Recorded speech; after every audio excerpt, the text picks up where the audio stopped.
Makulay na araw, mga bata! Muli, ako si Teacher Ann, ang inyong magiging guro sa araw na ito.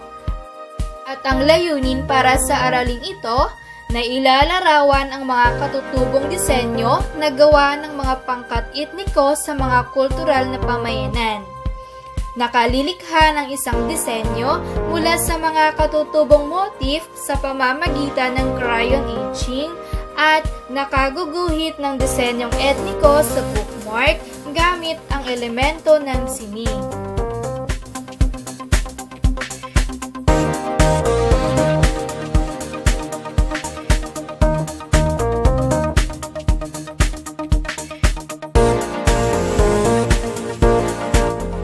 Magbalik-aral tayo. Napag-aralan natin ang iba't ibang disenyo ng mga kultural na pamayanan tulad ng Luzon, Visayas at Mindanao. Ating balikan, ang mga disenyong kultural na pamayanan sa Luzon ay isa sa mga pamana ng sining sa ating bansa. Kaakit-akit at kanais-nais sa paningin ang kanilang mga likhang disenyo na ginagamitan ng iba't ibang linya, hugis at kulay. Ilan sa mga ito ay ang mga iniukit o nilililok na kahoy at mga damit na may iba't ibang borda. Karamihan sa kanilang ginawang disenyo ay hango sa kalikasan o maging sa kapaligiran tulad ng dahon, tao, bundok at mga hayop. Mula naman sa disenyong kultural ng mga pamayanan sa Visayas, ang ilan sa kanilang mga disenyong tela ay nagtataglay ng iba't ibang hugis at linya, at maaaring makabuo ng isang pattern. Ang halimbawa ng disenyong ito ay ang radial na maaaring gamitin bilang panggitnang disenyo. Ang mga disenyong ito ay maaaring gamitin sa iba't ibang bagay tulad ng ginupit na hugis bilog na karton. Ang mga disenyo sa kultural na pamayanan sa Mindanao ay makikita sa kanilang kagamitan at kasuutan na ginagamitan ng iba't ibang linya, kulay at hugis. Ang mga ito ay hango sa kalikasan at sa kapaligiran tulad ng hayop, dahon, bundok, araw, at bituin.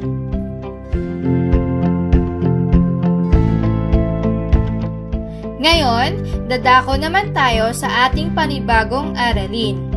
Mga katutubong disenyo. Ang mga disenyong etniko ay gawa ng mga pangkat etniko sa mga kultural na pamayanan sa bansa. Ang kanilang talino at kasanayan sa paglikha ay naipapakita nila sa paggawa ng mga kagamitang pantahanan gaya ng palayok, mangkok, at banga.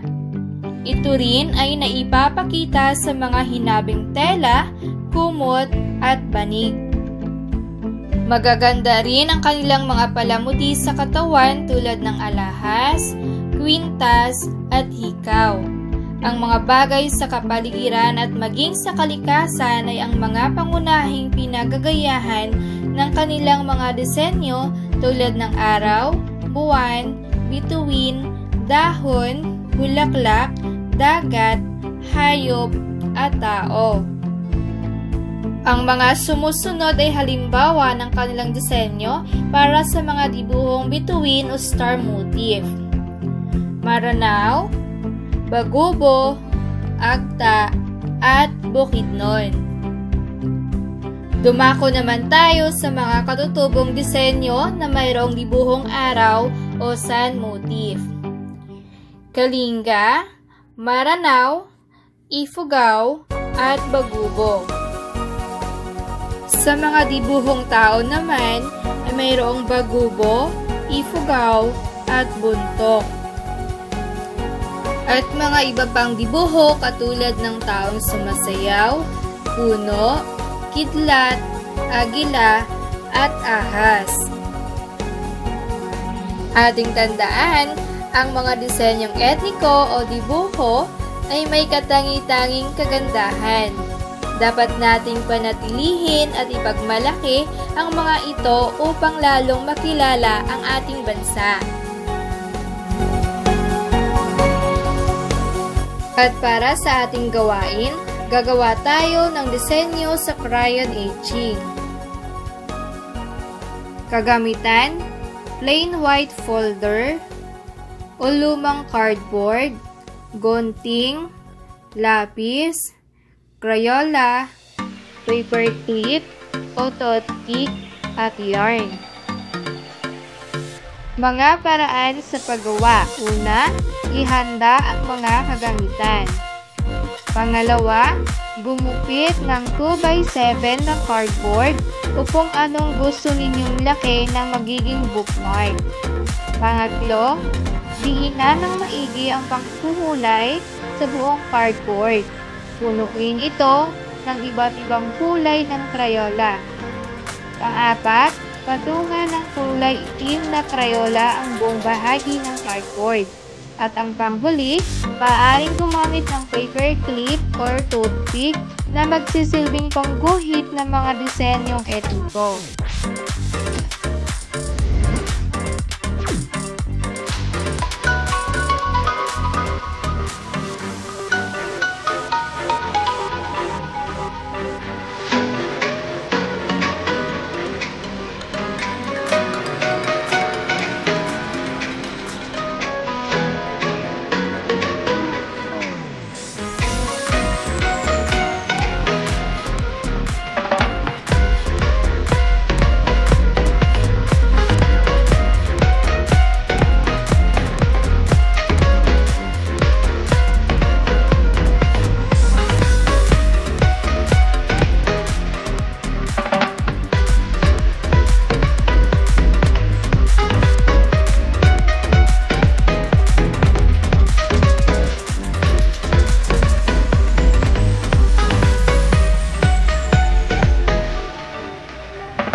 At ngayon, oras na para ilabas ang inyong module.